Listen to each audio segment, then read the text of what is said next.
So, can I tell you something that might surprise you? Maybe not. The hardest part of growth isn't always what you have to face, but sometimes it's what the people around you cannot or cannot yet. So, when you start healing, when you are setting boundaries, when you're dreaming bigger, when you're making changes, up leveling, not everyone will clap for it. Like far from it sometimes. In fact, some might quietly, subconsciously, or out loud resist it. And that's normal. It's not because they don't love you, but it's because they've loved you the way that you were before, right? They see this person or the identity that they've loved die. And that is a subconscious process. And we'll get to that in a second because we have to talk about something intense that a lot of people are fearing. And that is the interrelational challenges happening when you are growing. This episode is for anyone who's ever felt guilt for growing, leveling up, who's been called too much or different or not the same anymore. It's for those of you moving forward while trying to make peace or stay at peace with those who you are leaving behind. So let's get into it. So you might know this moment. You finally decide to go for the thing, the business, the bold boundary, the new way of being, and you feel it in your bones, like it's time, it's aligned. You've worked internally on releasing blocks, and now you are feeling different. You act differently. You respond differently rather than being reactive. But then suddenly the people around you, the closest to you, they start acting strange. They joke about you changing, or they ask why you're so intense right now, or they start to gaslight you. They stop reaching out, or they even try to talk you out of their dream or belittle you. And you wonder, what's happening? Am I doing something wrong? Please comment below if that ever happened to you. Because, as I said in the intro, the truth is your growth doesn't just impact you, it impacts your entire system around you. And that can be deeply confronting to your dreams, to what you are actually trying to build. So let's step into the shoes of those who suddenly see a person or an identity that they loved dying. They might feel subconsciously that, you've outgrown them, or that you don't need them anymore as much as you needed them before. Or they might ask also, what does your change say about me staying the same? Like, what are you mirroring back to me that I'm not ready to fully step into? My power, my dreams that I'm trying to silence. And then some people project their own insecurities, their own fears onto you. And that can be highly, highly uncomfortable for both sides. And all of that happens because we're simply human. We are wired for belonging. We are wired for tribes that keep us safe. When you went out of the tribe back in the days and did something extraordinary, you yourself felt threatened because now you couldn't get any food or any shelter, but also the people that were in the tribe tried to keep you where you're safe because that keeps the entire tribe intact. And we're relational beings. Most relationships are built on shared identities, the things that you talk about, maybe often also about others, the same dreams, the same goals. So when you start shifting, you challenge that contract, spoken or unspoken, doesn't matter, between you and other people. And if you change, what does that mean for them, right? So some people feel inspired, and a lot of people might feel threatened, and some will silently withdraw. But let me say this with all my heart, their reaction is not a reflection of your worth. It's just a reflection of what your growth triggers in them. And it is one of the biggest worries of my clients when we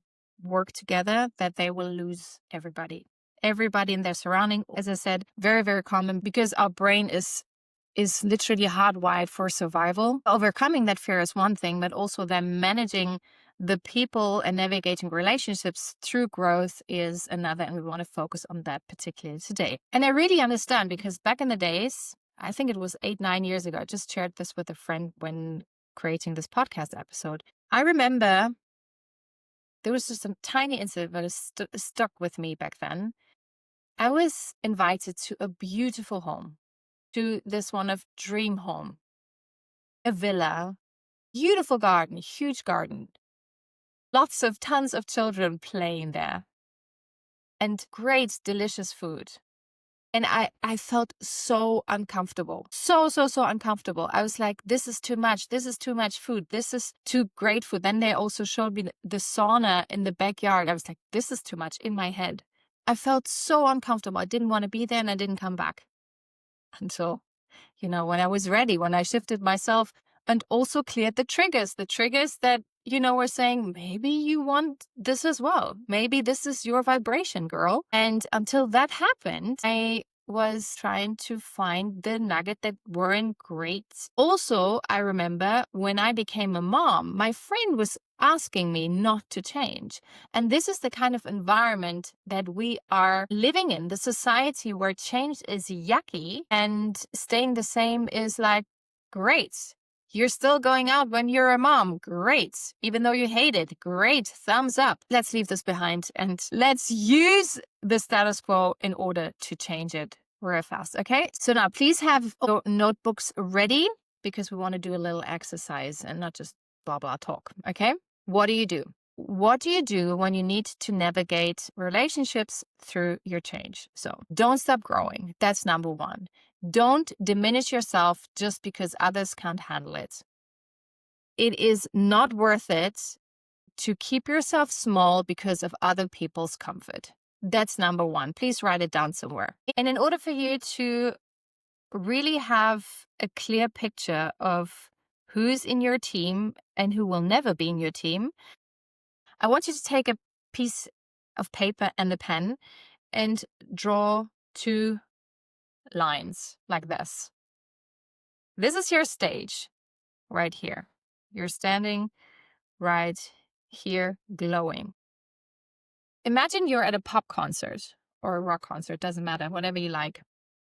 And you're the star. I don't know if you've ever been to a concert like on stage.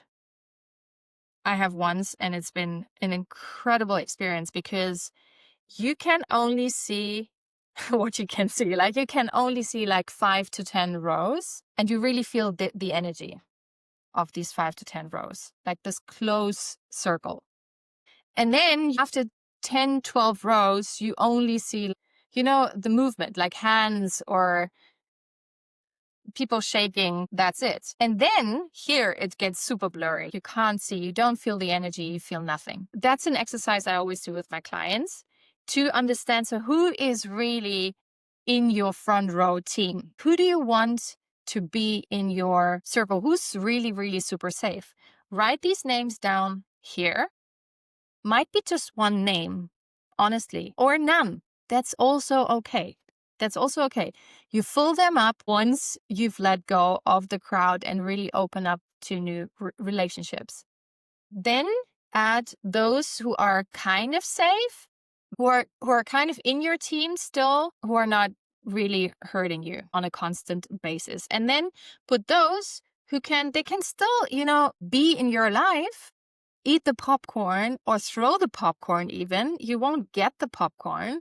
Like it won't be thrown that far. You're safe, but they're not to be trusted and invested so much energy into while you're growing. Okay. This is exercise number 1. Let me know in the comments how this goes. Now that you have an analysis, you can think about communication with compassion. That's the second one.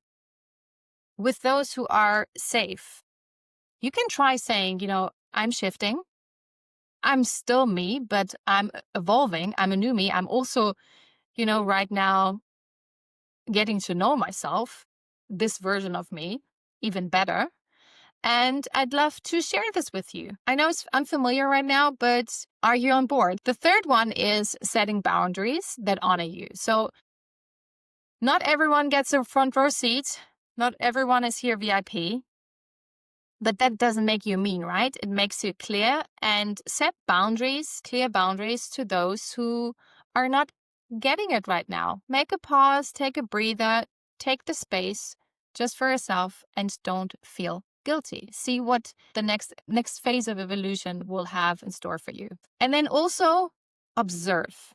Don't get so invested emotionally. I know this is an emotional stage of your life. That's number 4.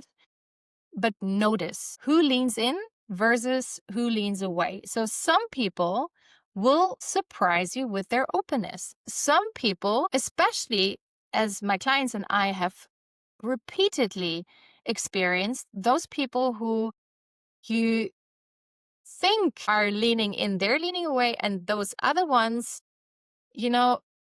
are coming out of nowhere, and they will be open-hearted to what you're going through, and you're becoming magnetic to those who are on the same level as you. Others will resist no matter what. Don't force it. Number 5 is possibly the most important one. Let go with grace. Sometimes the most loving thing you can do for yourself and for others is to release the old version of the relationship for good. If you constantly feel like you're shrinking in this relationship, you're not seen, you're not heard, you're not you. Don't shrink to soothe someone else's discomfort. You are here to be powerful.